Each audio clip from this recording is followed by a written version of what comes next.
Sesungguhnya harta, dinar, dirham, uang di mana-mana selalu bikin hebat orang yang memilikinya. Coba lihat, orang yang punya duit sama yang enggak punya duit, jangan gaya hidupnya, gaya jalannya aja lain.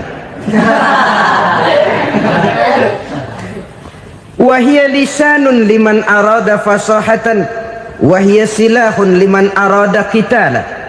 Uang adalah senjata yang paling ampuh bagi orang yang mau pergi.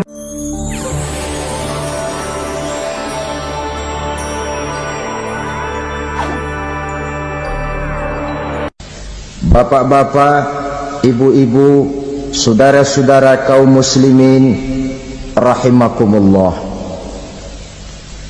Murai di dahan dan kokok ayam di kandang.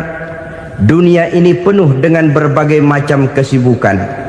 Sejak dari petani yang turun ke ladang, pedagang yang berangkat ke pasar, pelajar yang menuju sekolah, sampai kepada pegawai yang berangkat ke kantor, seluruhnya tidak lain untuk mencari sesuatu yang bernama bahagia. Setiap orang menginginkan kebahagiaan, dan tidak seorang pun menginginkan kesengsaraan dalam kehidupan ini. Namun nyatanya tidak setiap orang yang ingin bahagia mengetahui jalan yang harus ditempuhnya untuk sampai kepada kebahagiaan itu. Maka pada kesempatan pertemuan kali ini, saya ingin menyampaikan sebuah hadis dari junjungan kita baginda Nabi besar Muhammad sallallahu alaihi wasallam yang termuat dalam kitab Mukhtarul Ahadits An-Nabawiyah, di mana beliau bersabda, Arba'un min sa'adatil mar'i. Ada 4 perkara yang merupakan tanda dari orang bahagia. Saya mau tanya, di antara saudara-saudara yang hadir di sini, apa ada yang kepengen jadi orang sengsara? Ya.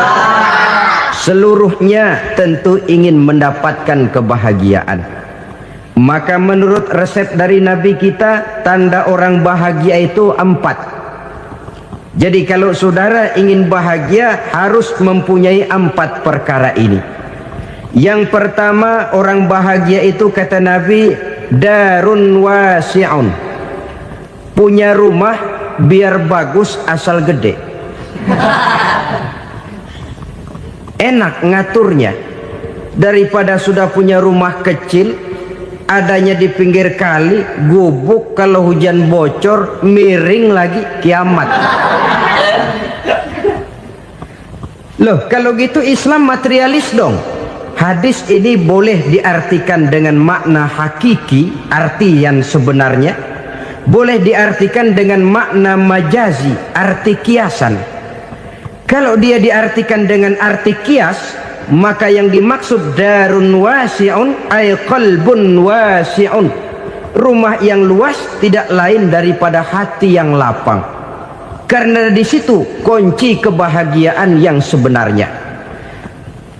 Walaupun kita cuma tinggal di petak berukuran 2 kali 3 meter, kalau hati kita luas-luas rasanya rumah itu. Tapi biar rumah kita halamannya saja puluhan ribu hektar, ada kolam renangnya, kamar tidurnya tidak lagi terhitung. Kalau hati yang menempati rumah itu sempit, maka akan terasa sempit jugalah rumah itu. Tempat bergantungnya tidak lain adalah hati. Marilah kita mencoba melihat berbagai pandangan orang tentang bahagia ini. Ada orang menyangka bahwa bahagia itu kalau dia mendapatkan harta yang sebanyak-banyaknya. Siapa yang banyak harta, dialah raja. Apa yang dia mau, seluruhnya bisa dibeli. Keamanannya, dia bisa menyewa petugas. Seluruh fasilitas untuk menyenangkan kehidupannya bisa dibeli. Pendeknya, hartalah segala-galanya dalam kehidupan. Sampai ada pepatah mengatakan, innad darahima fil amakini kulliha taksur rijala mahabatan wa jalala. Sesungguhnya harta, dinar, dirham, uang di mana-mana selalu bikin hebat orang yang memilikinya. Coba lihat, orang yang punya duit sama yang enggak punya duit, jangan gaya hidupnya, gaya jalannya aja lain. Wahia lisanun liman arada fasahatan, wahia silahun liman arada qitala. Uang adalah senjata yang paling ampuh bagi orang yang mau pergi perang, dan lidah yang paling fasih bagi orang yang mau bicara. Kalau bicara dengan lidah macet, cobalah bicara dengan harta, lancar.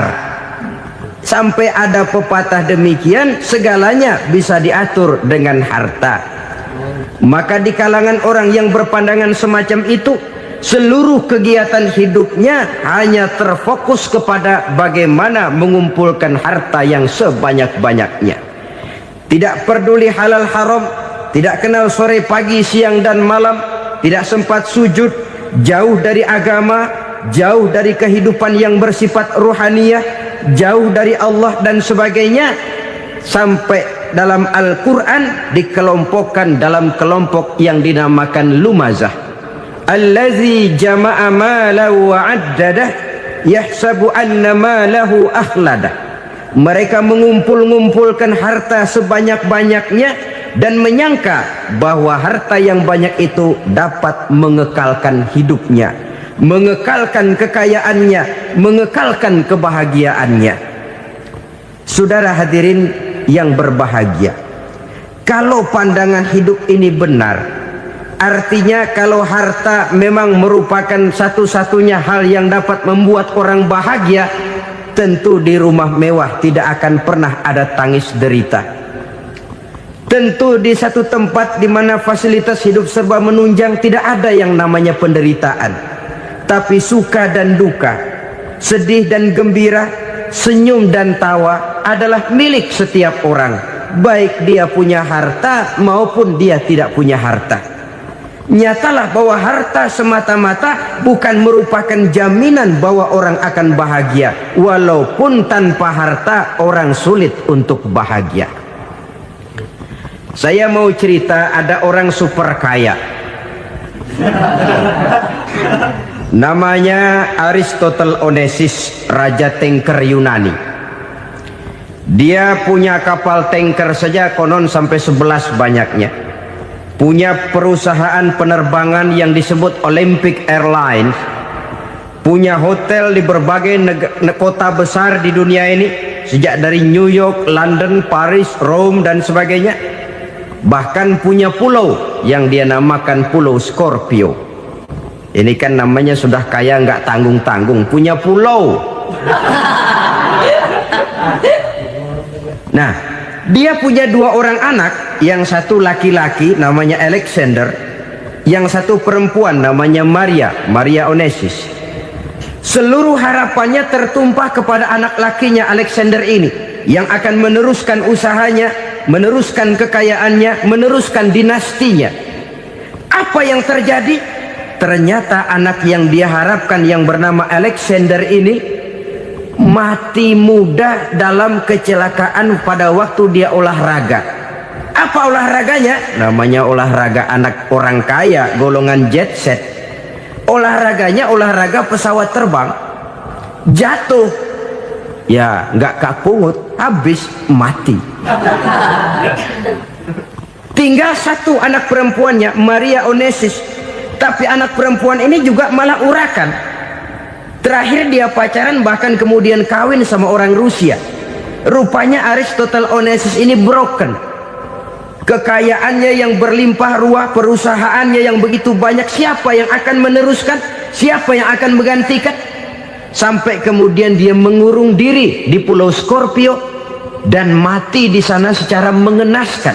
Seorang multi jutawan, seorang yang super kaya, mati menyendiri di pulau sepi. Ibarat kata pepatah, anak ayam mati di lumbung.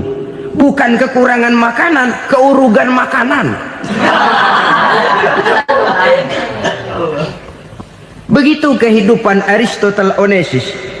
Dan banyak orang-orang yang sudah demikian kaya sampai dibingungkan oleh kekayaannya sendiri.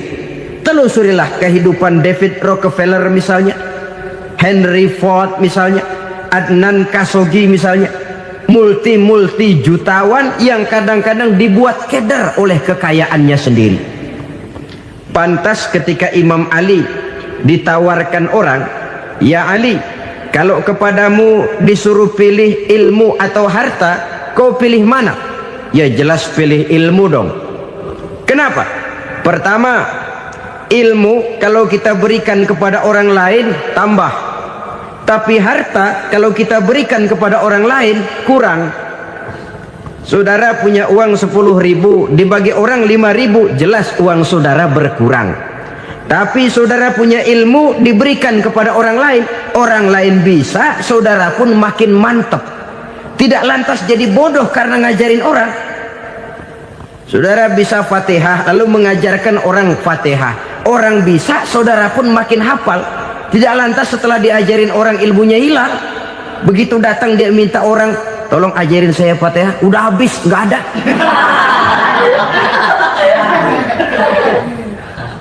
Yang kedua kata Imam Ali, ilmu menjaga kita. Kalau harta kita yang harus jaga. Makin banyak ilmu makin terpelihara diri seharusnya. Tetapi makin banyak harta makin bingung kita jaganya. Sampai kadang-kadang kalau perlu seluruh keliling rumah dipasangi alarm. Belum cukup disewakan anjing besar-besar, pasang di depan pintu, awas anjing galak. Masih belum cukup juga cari centeng tukang-tukang kepruk jaga rumah. Masih terasa belum aman, padahal rumahnya dikelilingi tembok besar. Di balik tembok ada pintu-pintunya tebal. Di balik pintu itu terbuka masuk kamar, kamar pun ada pintunya, pintunya pun kuat. Masuk ke dalam kamar ada lemari, lemarinya pun pintunya kuat, dikunci, kuncinya pun kuat. Tapi terhadap seluruhnya yang timbul cuma sekedar was-was saja. Kesimpulannya sekali lagi, tanpa harta orang memang sulit untuk bahagia. Tapi harta semata-mata tidak merupakan jaminan orang akan bahagia. Dengan hati yang luas, itu modal utama untuk mencapai kebahagiaan hidup. Orang yang hatinya luas, saudara-saudara, punya hati yang lapang, melihat kenyataan hidup ini, dia bersyukur senantiasa kepada Allah. Lantas tidak timbul hasud dan iri hatinya. Oleh karena itu jiwanya selalu lapang. Kalau tidak, cupik hati namanya, dangkal pandangan, tidak senang melihat orang lain dapat nikmat, dan itu sering dijadikan contoh. Kalau orang yang lapang dada, dia lihat tetangganya beli TV baru, dia berkata, "Alhamdulillah ya, tetangga kita beli TV, mudah-mudahan kita bisa ikut nonton." Lapang dadanya. Tapi orang yang sempit hati, lihat tetangga beli televisi, meriang. Enggak diapa-apain, meriang. Besoknya dengar tetangga beli motor, makin sakit, ke rumah sakit. Lalu di rumah sakit dengar tetangganya beli mobil, mati. Disiksa oleh perasaannya sendiri. Orang kalau hati sudah sempit dalam hidup, kemanapun dia pergi, sempit rasanya medan kehidupannya. Kemudian kita melihat juga ada orang yang menilai bahwa bahagia itu katanya kalau punya kedudukan yang tinggi, pangkat yang agung, wibawa yang besar. Mungkin betul, tapi mungkin juga tidak. Bergantung kepada hati orang yang punya pangkat itu. Sama dengan harta tadi. Harta akan membawa bahagia kalau dia jatuh ke tangan orang yang berhati lapang. Tapi harta akan jadi bencana kalau jatuh ke tangan hati orang yang sempit. Pangkat akan membawa bahaya kalau jatuh di tangan hati orang yang sempit. Lebih dari itu, kenyataan mengajarkan kepada kita bahwa ternyata pangkat dan jabatan tidak selamanya memberikan kebahagiaan dalam kehidupan. Bahkan resikonya kelewat besar. Beberapa bukti kita bisa ambil dari para pemimpin dunia yang menjadi korban lantaran pangkat dan jabatan yang disandangnya. Saudara ingat Presiden Abraham Lincoln dan John Kennedy dari Amerika? Dibunuh orang. Park Chung-hee dari Korea Selatan Ziaur Rahman dari Bangladesh, Anwar Sadat dari Mesir, terakhir Indira Gandhi dari India, menjadi korban dari pangkat dan jabatan yang disandangnya dari orang-orang yang tidak senang dia memegang jabatan itu. Dia akan mudah mengundang bencana, sehingga pantas kalau seorang presiden terkemuka Amerika, Harry Truman namanya, dia mengatakan jabatan presiden itu, kata dia, seperti orang nunggang macan, naik macan, harus kita taiki, kalau enggak dia bakal nerekam kita, ngeri katanya. Adapun orang yang hatinya lapang, kalau dia menerima pangkat dan jabatan, dianggapnya itu satu kesempatan untuk berbuat baik. Tapi orang yang berhati sempit, menerima pangkat dan jabatan, bukan kadang-kadang menerima, malah berusaha setengah mati mencapai dengan segala cara. Kalau perlu jilat atas, jilat atas. Jadi golongan sumuhun dawu. Jadi kelompok kulon nuwun, yes sir, yang kerjanya cuma oke bos. Kalau perlu jilat atas, jilat atas. Kalau perlu injak yang bawah, injak yang bawah. Perlu sikut kiri kanan, sikut kiri kanan. Yang penting pangkat dapat, jabatan dapat. Orang yang semacam ini, kalau sudah mempunyai pangkat dan jabatan, biasanya dia tidak menganggap itu sebagai amanah, tidak menganggap sebagai kesempatan berbuat baik, tapi malah kesempatan untuk memperturutkan hawa nafsunya yang dilatar belakangi oleh kesempitan hatinya tadi. Apalagi kalau orang memperoleh pangkat karena banyak mengeluarkan uang, seakan-akan pangkat dan jabatan itu sekarang macam proyek, pakai tender. Siapa yang berani bayar segini naik, nggak berani minggir. Padahal logikanya, kalau orang mencapai satu jabatan karena banyak mengeluarkan uang, hampir bisa dipastikan bahwa setelah jabatan itu dia pegang, langkah pertama yang akan dilakukannya ialah berusaha bagaimana uang yang dia keluarkan supaya kembali. Ya paling kurang pulang modal dulu dong. Soal mikirin rakyat soal nanti, tapi ini modal harus pulang. Itu celakanya kalau orang memperoleh pangkat dan jabatan cuma karena banyak mengeluarkan uang. Jarang orang yang mempunyai keyakinan dan pandangan bahwa pangkat dan jabatan merupakan amanah. Jadi sekali lagi, pangkat dan jabatan mungkin saja membawa kebahagiaan kalau jatuh ke tangan orang yang berhati lapang, tapi bisa jadi bencana kalau dia jatuh ke tangan orang yang mempunyai hati yang sempit. Dan lagi-lagi stresnya hati yang lapang. Lalu sebagian orang, saudara, ada yang berpandangan katanya bahagia itu kalau jadi orang terkenal, mempunyai popularitas, menjadi idola di kalangan remaja, di kalangan orang tua, di segala lapisan masyarakat. Padahal makin populer orang, makin terikat dia.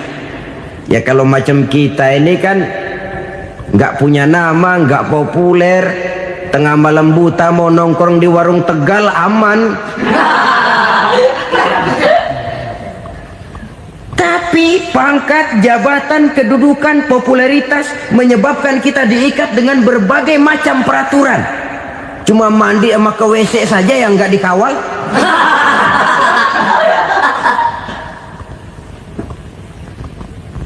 Benarkah popularitas, ketenaran membawa kebahagiaan? Mungkin ya, tapi mungkin juga tidak. Kenapa? Banyak orang-orang populer yang mengakhiri hidupnya secara tragis. Kita ambil beberapa nama. Di Amerika tahun 60-an ada bintang seksi paling terkenal yang dijuluki seks bom, bom seks. Sampai sekarang jadi legenda, namanya Marilyn Monroe. Singkatan doublenya itu inisialnya MM, Marilyn Monroe.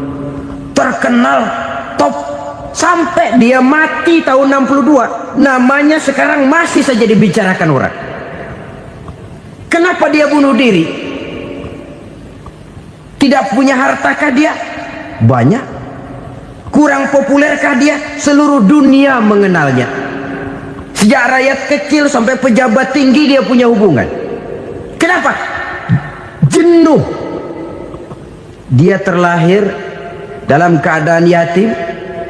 Setelah itu tidak lama dia berangkat remaja, ibunya meninggal. Pindah dari wanita asuh ke wanita asuh sampai 12 orang ibu angkatnya. Dan kekecewaan yang paling parah, setiap laki-laki yang dekat dengannya hanya seperti kapal berlabuh. Datang dan pergi silih berganti, padahal dia merindukan seseorang yang bisa melindungi hidupnya. Dia rindukan itu dan dia tidak pernah menemukan. Itu yang akhirnya menyebabkan dia minum pil tidur kelewat dosis, minum obat tidur kebanyakan, ya tidur terus sampai sekarang.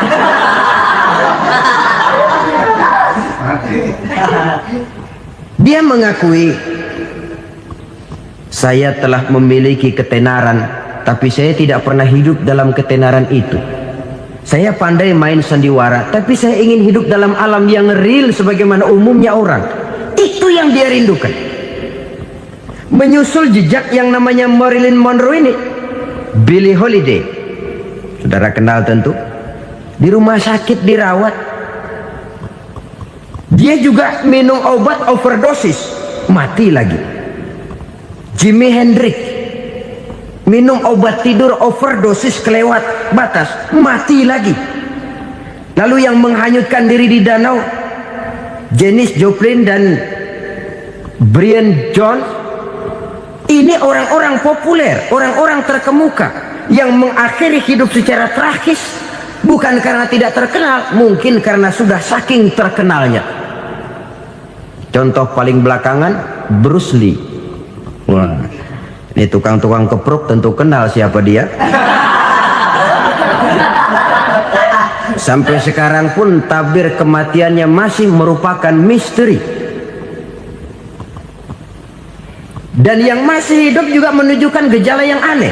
Michael Jackson, rumahnya di Beverly Hills itu dijaga sedemikian rupa, dan dia selalu curiga kepada setiap makanan harus steril, bersih dari segala macam kimia.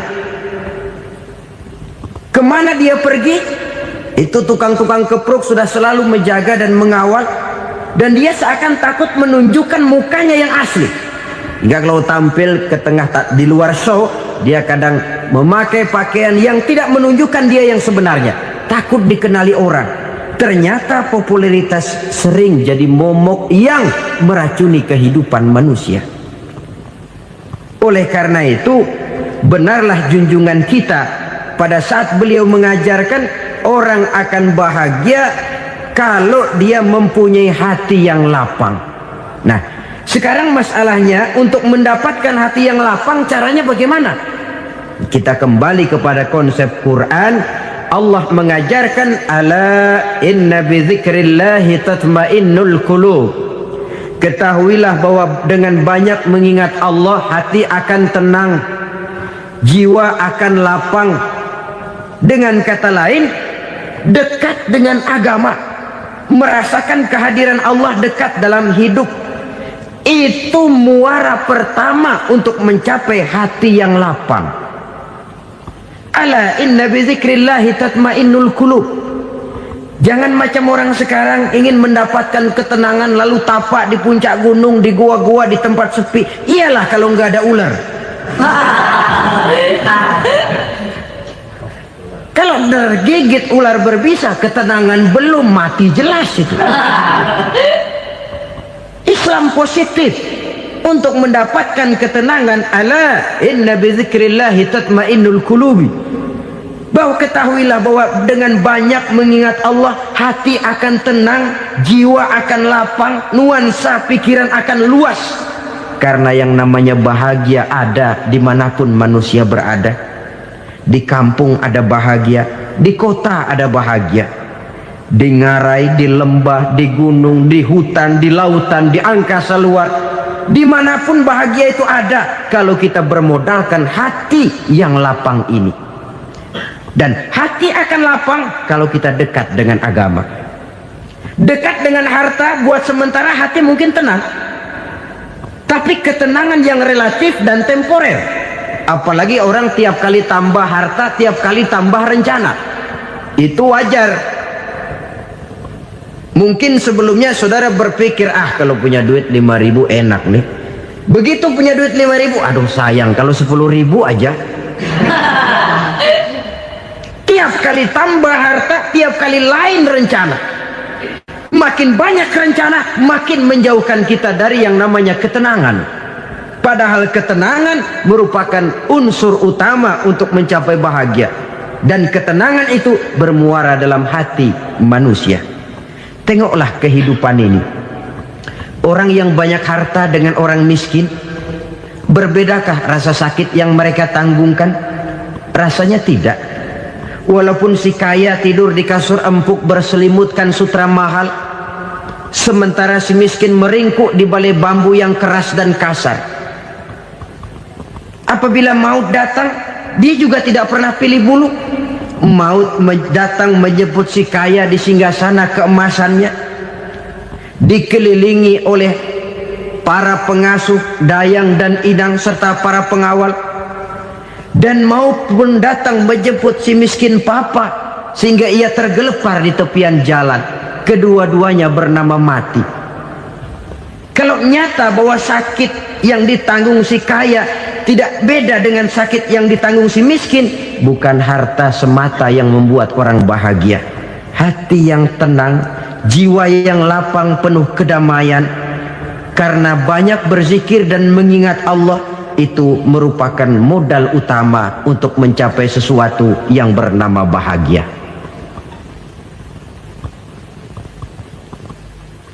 Saudara hadirin yang saya hormati, inilah yang pertama dari 4 ciri yang digambarkan oleh Nabi tentang tanda-tanda orang bahagia. Dan harus berangkat dari yang pertama ini, hati yang lapang. Ini yang harus kita miliki lebih dahulu, baru nanti akan menyusul kepada poin yang ketiga, kedua, dan selanjutnya. Sebab kalau hati sudah terisi dengan jiwa yang lapang, seluruh persoalan insya Allah akan bisa kita atasi dengan sebagaimana mestinya. Yang kedua sekarang, tanda orang bahagia menurut baginda Nabi, markabun syariah. Orang bahagia itu, kata beliau, punya kendaraan biar cepat asal lancar. Artinya kemana dia mau pergi mudah. Apa maksud hadis ini? Kalau kita kaji lebih dalam, kendaraan itu kan alat transportasi. Transportasi tidak lain adalah usaha memudahkan komunikasi. Pindah dari situ kepada teori bahwa manusia adalah zon political, makhluk bermasyarakat yang tidak bisa memenuhi kebutuhan hidupnya secara sendirian. Kita memerlukan keberadaan orang lain dalam kehidupan ini. Untuk memakai baju saja kita sudah perlukan petani yang tanam kapas, pabrik yang memintal kapas jadi benang, pabrik yang menenun benang jadi kain, sampai kepada mesin jahit, sampai kepada tukang jahit. Itu cuma untuk memakai pakaian saja. Tidak seorang pun di antara kita yang sanggup memenuhi kebutuhan hidupnya secara sendiri. Kita perlu orang lain. Maka kebebasan dalam arti mutlak, kebebasan tanpa batas, itu tidak mungkin ada dalam kehidupan. Karena kita mengadakan yang disebut interaksi sosial. Setiap kegiatan kita tentu melibatkan orang lain. Menurut kita barangkali kita bebas jalan di jalan raya semaunya, tapi orang lain berkendaraan pun merasa bahwa ini ada juga jalan haknya, dan begitu selanjutnya. Oleh karena itu, maksud dari kendaraan yang cepat ini adalah khulata'uhu ma'as solihin. Lingkungan pergaulannya terdiri dari orang-orang soleh. Pergaulannya luas. Kemana dia pergi ada temannya. Kesulitannya ada tempat dia cerita. Dan kesulitan kalau sudah diceritakan kepada orang lain, taruh kata orang itu tidak bisa menolong, namun menceritakannya kepada orang yang kita percayai, kan paling kurang sudah mengurangi beban jiwa.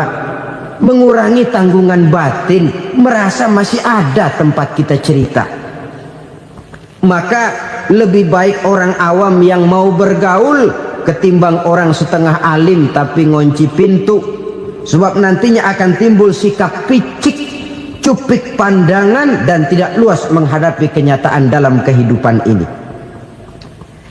Namun yang harus kita garis bawahi, pergaulan memang mesti luas. Namun jangan sekali-kali lupa bahwa pergaulan sangat besar pengaruhnya dalam ikut membentuk kepribadian manusia. Sehari-hari bisa kita bilang, kalau kita dekat sama tukang minyak wangi, sekalipun nggak dibagi minyaknya, baunya tentu dapat. Betul? Betul. Tapi dekat sama tukang elas, walaupun nggak kena apinya, asapnya mesti kena. Kalau Syauqi mengatakan lebih jelas lagi, man asyaral asyrafa asa musyarrafan wa muasyiral anzali ghairu musyarrafin. Awalam taral jildal hakira muqabbalan bisagri lamma sara jildal mushaf. Siapa yang bergaul dengan orang mulia, dia bakal ikut menjadi mulia. Tapi siapa yang berteman dengan orang hina, dia tidak bakal ikut menjadi mulia. Tidakkah kau lihat, kata Syauqi, kulit kambing yang hina pun dicium orang ketika menjadi kantong Quran. Kulit kambing hina, kalau dia sendirian gak ada yang mau cium. Tapi begitu dia bergaul dengan Quran, menjadi kantong Quran, dipakein minyak wangi, ditaruh di tempat yang tinggi, mau diambil dicium dulu, dibawa dengan penuh hormat dan hati-hati. Kulit kambing yang hina lantaran berteman dengan Quran, numpang mujur. Tapi coba lihat kalau kulit kambing berteman dengan kayu, jadi beduk, habis. Zohor dikemplang, asar dipukul. Itu pun sedikit saja, cuma salah milih teman. Yang temannya Quran dihormati orang, yang temannya kayu lantaran jadi beduk, gelap-gelap subuh orang udah kemplangin.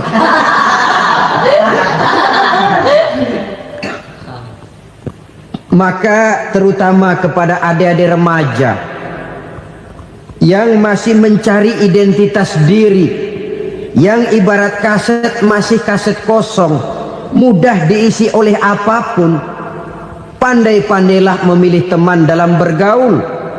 Karena banyak orang yang tadinya baik-baik, ketika terseret dalam pergaulan dengan orang yang tidak baik, kebaikannya menjadi lentur dan luntur. Tapi berapa banyak bajingan-bajingan tengik, orang-orang yang berlumur noda dan dosa, tiap hari melakukan maksiat, namun bergaul dengan orang yang baik-baik, pada akhirnya sedikit demi sedikit beringsut dan berangsur dia terbiasa mengikuti kebaikan-kebaikan. Saya tekankan ini kepada remaja karena mereka masih mencari identitas diri. Apa yang mereka lihat mereka mau, apa yang mereka dengar mereka ingin tahu. Coba lihat kehidupan remaja. Pulang nonton film Rambo, pengen jadi Rambo, gagah, maunya belekai melulu. Pulang nonton film Superman, pengen bisa terbang. Pulang nonton India, nyanyi melulu. Wajar, mereka masih mencari identitas diri. Saya ini sebenarnya siapa? Lingkungan, pergaulan akan membentuk itu. Karena itu pandai-pandailah bergaul, karena ia sangat besar pengaruhnya dalam ikut membentuk kepribadian manusia. Apalagi sifat yang jelek lebih cepat menularnya ketimbang sifat yang baik. Sifat yang baik, watak yang soleh itu lambat sekali untuk menular. Tapi yang tidak baik, kan prosesnya mah kalau remaja biasanya mula-mula dengar. Karena dengar lalu pengen tahu. Karena pengen tahu lalu ngeliatin. Begitu ngeliatin kan pengen nyobain. Setelah nyobain ketagihan. Nah, ini prosesnya. Yang namanya ganja, morfin, narkotik, awalnya kan begitu. Mula-mula dengar, katanya kalau sudah fly to the sky, sudah melayang ke langit, katanya disitulah puncak kebahagiaan. Mulanya cuma dengar. Karena dengar pengen tahu. Karena pengen tahu lalu ngeliat, kumpul sama orang yang suka ngeganja. Setelah ngeliat Nah, pengen ngerasain. Begitu ngerasain, enak juga. Ketagihan. Kalau sudah ketagihan jadi penyakit kronis, bisa merembet kepada yang lain. Iya, kalau orang tuanya mampu untuk beli morfin, beli ganja. Kalau tidak kan pikirannya ngayap. Jemuran siapa ya gue sahabat. Timbullah perbuatan-perbuatan negatif yang bermula dari salah pergaulan. Apalagi buat adik-adik remaja yang tinggal di kota-kota besar, yang pengaruh budaya, pengaruh kesenian, pengaruh struktur kehidupan yang nampak makin individualistis, di mana persaingan tajam, tensi ekonomi tinggi, orang mudah mengalami stres. Pandai-pandailah dalam bergaul, sekali lagi, karena ia sangat besar pengaruhnya dalam ikut membentuk kepribadian manusia. Orang bahagia punya kendaraan yang cepat, artinya punya pergaulan yang luas, dan lingkungan pergaulannya terdiri dari orang-orang yang soleh. Kemana dia pergi ada teman, kesulitannya ada tempat dia cerita. Tapi kalau sudah menyendiri, hidup sendiri, kesulitan dipikiri sendiri, bisa mati belum waktunya. Tidak ada tempat berbagi rasa, tidak ada tempat bercerita, tidak ada tempat mengurangi beban dalam kehidupan. Pantas betul kalau Islam sangat menggalakkan dan menganjurkan orang kalau sudah sampai waktunya itu untuk melangsungkan nikah. Kata Nabi, ya ma'syaras syabab man istata'a minkumul ba'at falyatazawwaj. Hai para pemuda, kalau sudah mampu memberi nafkah, kawinlah, nikahlah kamu. Kenapa? Sudah ada teman hidup, tempat berbagi rasa. Kesulitan kalau ada tempat cerita akan lebih ringan ketimbang kita telan sendiri, walaupun bobot kesulitannya sama beratnya. Saudara-saudara kaum muslimin rahimakumullah, inilah ciri yang kedua, punya kendaraan biar cepat asal lancar. Kemana kita mau pergi gampang. Dengan kata lain, setelah hati yang luas, pergaulan yang luas. Dua. Yang ketiga sekarang, tanda orang bahagia itu menurut Nabi, misbahun mudhi'un, punya lampu yang terang. Oh, itu enggak problem. Sekarang sudah zamannya listrik masuk desa, Pak. Lampu sudah terang semua. Betul, kalau itu yang dimaksud. Tapi tidak cuma itu. Karena lampu yang dimaksud di sini, lampu yang akan menerangi seluruh perjalanan hidup. Dan perjalanan hidup itu sudah dimulai sejak kita terlahir ke alam ini, sampai masuk ke alam barzah, kumpul di padang mahsyar, sampai ke akhirat. Lampu yang menerangi itu yang diperlukan. Kalau lampu, katakanlah yang paling top sekarang kan lampu jenis Mercury. Taruhlah itu di rumah kita, dia cuma menerangi rumah kita, menerangi hati pun tidak sanggup. Bila kita masuk ke alam barzah, alam kubur, sanggupkah si Mercury yang begitu terang menerangi alam barzah kita? Tidak sanggup lagi. Sanggupkah lampu yang ratusan watt, bahkan puluhan ribu watt menerangi kehidupan di padang mahsyar? Tidak akan sanggup lagi. Kalau demikian, yang dimaksud lampu yang terang di sini apa? Tidak lain amal soleh, kebajikan yang kita lakukan dalam hidup. Itu yang akan jadi lampu penerang. Di dunia nama kita akan terang, jasad kita boleh hancur terkubur tanah, tapi nama kita akan dikenang orang. Begitulah kalau orang meninggalkan kebajikan dalam hidup seperti sekarang. Ribuan orang tiap saat berziarah ke kubur Imam Syafi'i, ke kubur Imam Malik, ke kubur Imam Ghazali, ke kubur orang yang baik-baik, orang yang soleh-soleh. Kebajikannya yang ditinggalkan, yang mengukir namanya dengan tinta emas, sehingga saudara sudah terbaring di alam kubur. Orang lewat, Allah, ini kuburannya Fulan bin Fulan, dulu ini kebaikannya Masya Allah, saya ikut merasakan. Mari kita mampir sebentar, kita Fatihah, mohon disampaikan Allah pahalanya kepada almarhum. Al-Fatihah. Itu kan orang baik-baik. Lalu saudara tanya, Pak, orang mati dikirimin Fatihah apa nyampe pahalanya? Saya jawab, kalau saudara nggak percaya, mati dulu dah. Nanti saya Fatihain, tungguin di sana. Umpama nggak sampai, balik lagi kemari. Sekarang ini kan maunya otak-otakan saja. Kalau nggak masuk otak, nggak percaya. Padahal alam gaib itu nggak bisa diotak-otakin. Sama saja dengan saudara pernah dengar cerita kapal tanpa emas tenggelam kan? Pernah nggak? Di mana? Ya, di laut Masalembo. Begitu ketampo emas tenggelam, ratusan penumpang itu terjun ke laut, dipermainkan gelombang, berjuang menghadapi maut itu. Orang lagi timbul tenggelam di lautan, dihantam ombak, kita tengokin pakai helikopter. Pak, lagi timbul tenggelam ya? Iya, tolongin. Jangan khawatir Pak, nih saya kirim intan Pak, harganya 10 juta. Kira-kira orang yang timbul tenggelam di laut seneng nggak? Ya. Kan mahal toh intan 10 juta. Kenapa dia nggak senang? Karena intan 10 juta dalam kondisi seperti itu tidak sanggup menyelamatkan dia. Dia akan girang kalau dikirimin ban mobil bekas, dikirimin papan terentang atau bambu. Intan yang 10 juta dia nggak girang. Ban mobil bekas yang 1000 perak, tuh pegang, itu yang dia girang betul. Inilah sebabnya Nabi berkata, mal mayyitu fi qabrihi illa kal ghariqil mutaghawwis. Orang yang meninggal di alam kuburnya seperti orang timbul tenggelam di lautan. Yantaziru da'watan min ahli, menunggu doa dari keluarganya yang masih hidup. Duh, bapak saya sudah meninggal, saya sayang benar sama dia. Kirimin kulkas ke kuburannya Itu sama saja dengan tadi orang tenggelam di lautan dikirimi intan yang harganya 10 juta, ndak sampai. Begitulah kalau kebajikan yang kita tinggalkan dalam hidup, sudah mati pun kubur kita masih diziarahi orang. Tapi kalau jahat yang kita tinggalkan, boro-boro lah orang mau doa lewat dekat kuburan kita juga serem.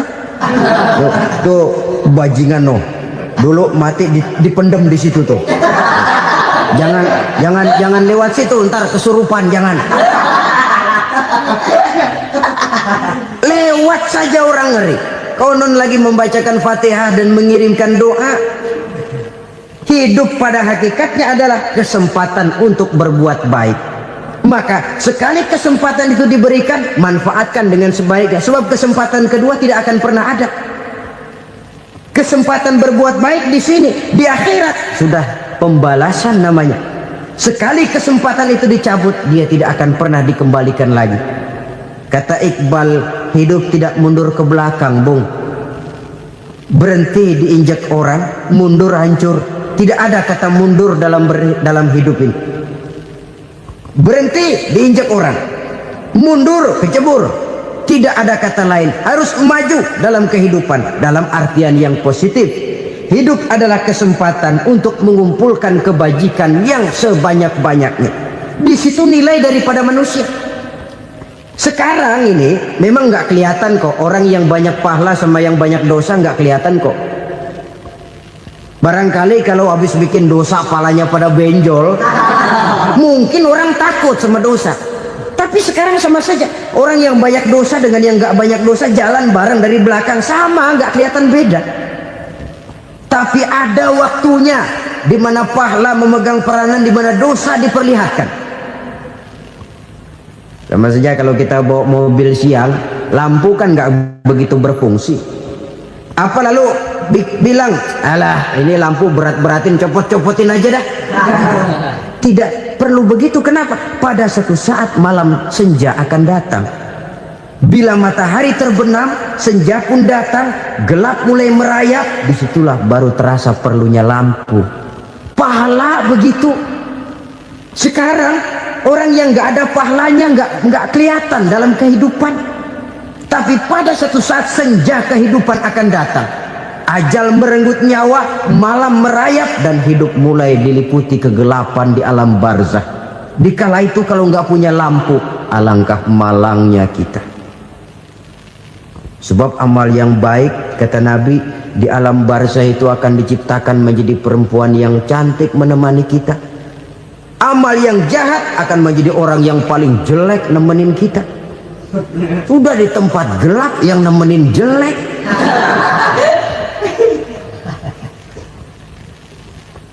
Kaum muslimin rahimakumullah. Kalau demikian masalahnya, tergantunglah kita pandai memanfaatkan waktu. Al-waktu kasayf. Waktu itu cepat sekali. Yang namanya waktu itu tahu-tahu udah tahun 87, tahu-tahu udah begitu, tahu-tahu yang kemarin anak-anak sekarang udah pada punya anak. Tahu-tahu saja itu. Begitu cepat waktu berlalu. Kalau tidaklah pandai kita memanfaatkannya, akan rugi kita. Nabi bersabda, man kana yaumuhu khairun min amsihi fahuwa rabih. Barang siapa yang hari ini lebih baik daripada hari kemarin, itu orang untung. Hari ini lebih baik daripada kemarin. Bulan ini lebih baik dari bulan kemarin. Tahun ini lebih baik dari tahun kemarin. Itu orang yang beruntung. Tahun kemarin sembahyangnya maghrib doang, sekarang udah tambah isya.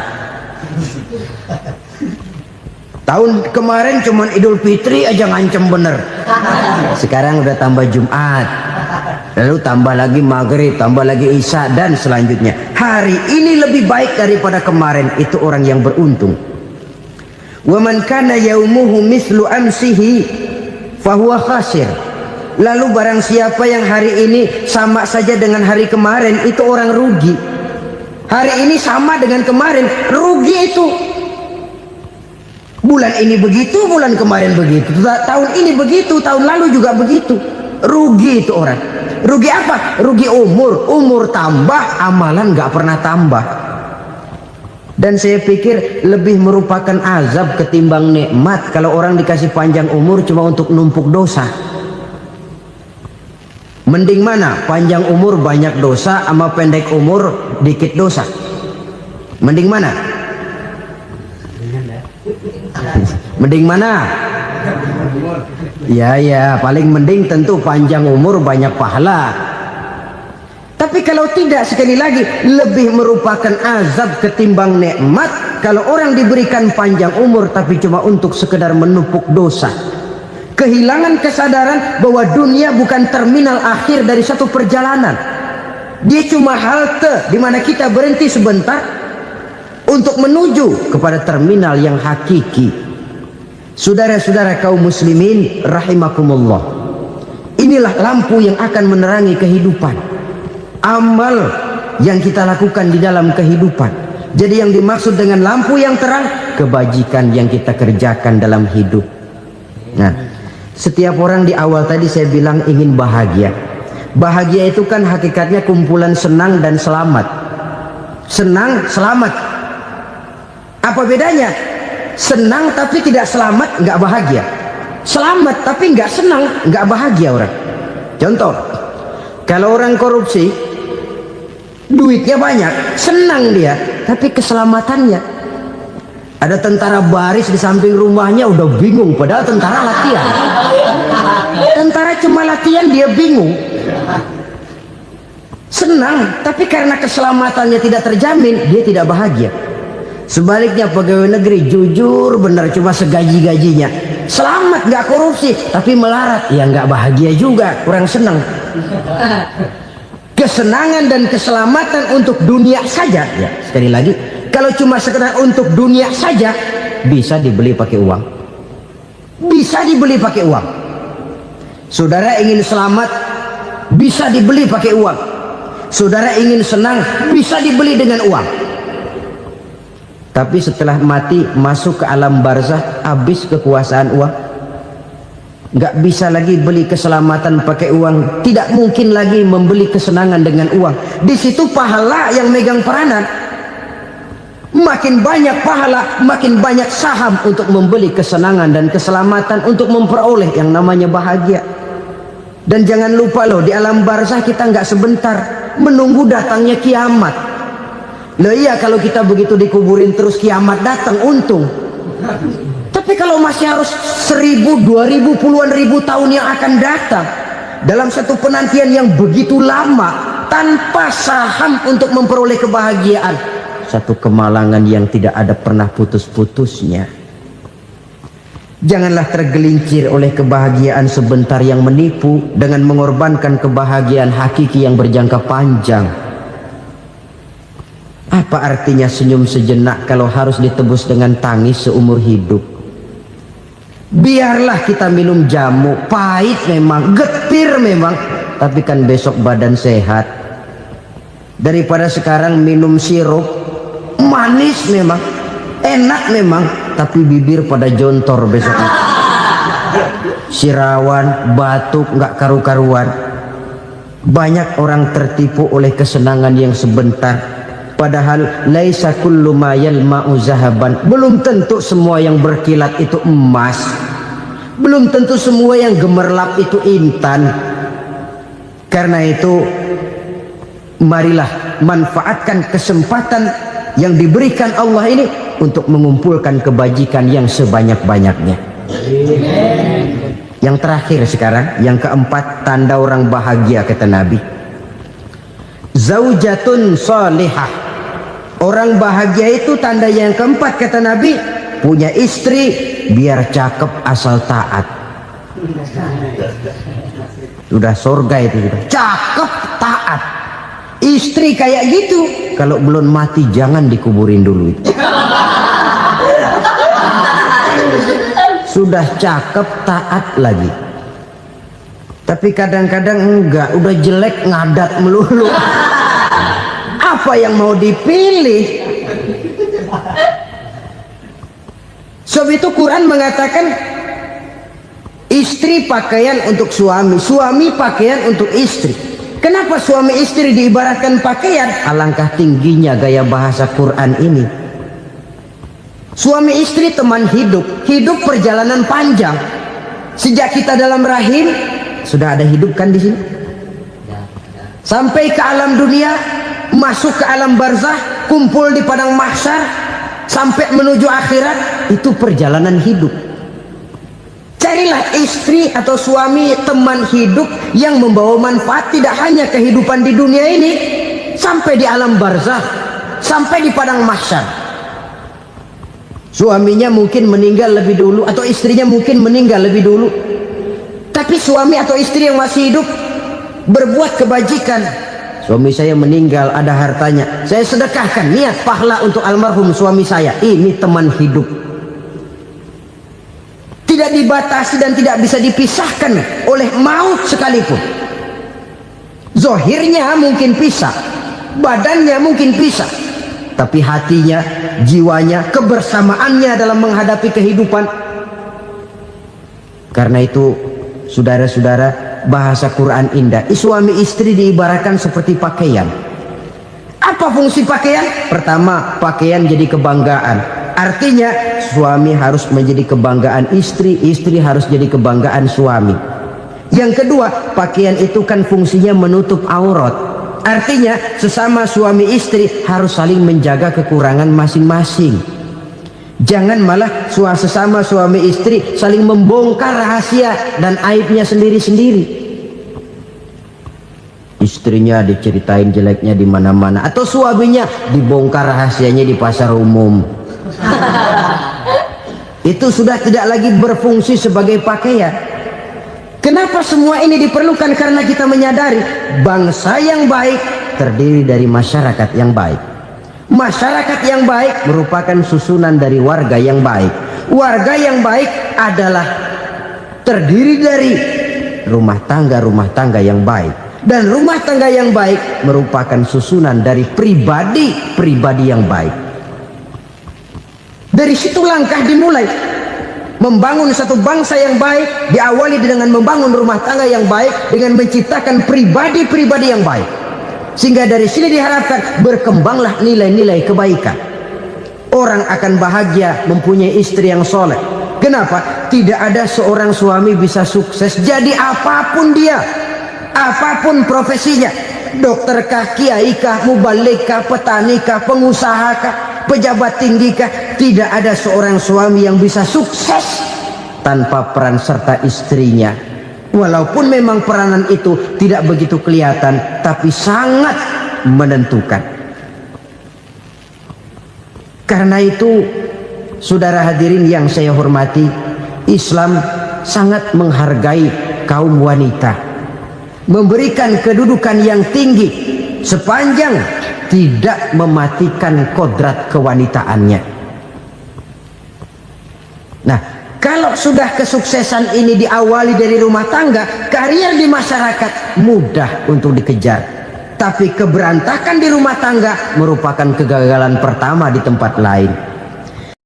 Sesungguhnya harta, dinar, dirham, uang di mana-mana selalu bikin hebat orang yang memilikinya.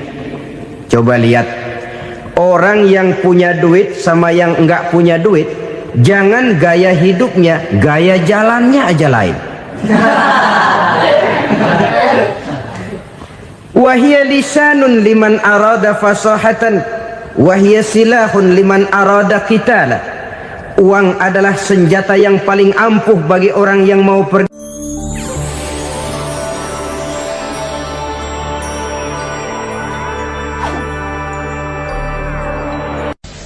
Bapak-bapak, ibu-ibu, saudara-saudara kaum muslimin rahimakumullah.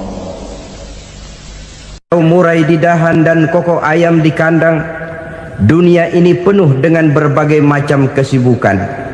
Sejak dari petani yang turun ke ladang, pedagang yang berangkat ke pasar, pelajar yang menuju sekolah, sampai kepada pegawai yang berangkat ke kantor, seluruhnya tidak lain untuk mencari sesuatu yang bernama bahagia. Setiap orang menginginkan kebahagiaan, dan tidak seorang pun menginginkan kesengsaraan dalam kehidupan ini. Namun nyatanya tidak setiap orang yang ingin bahagia mengetahui jalan yang harus ditempuhnya untuk sampai kepada kebahagiaan itu.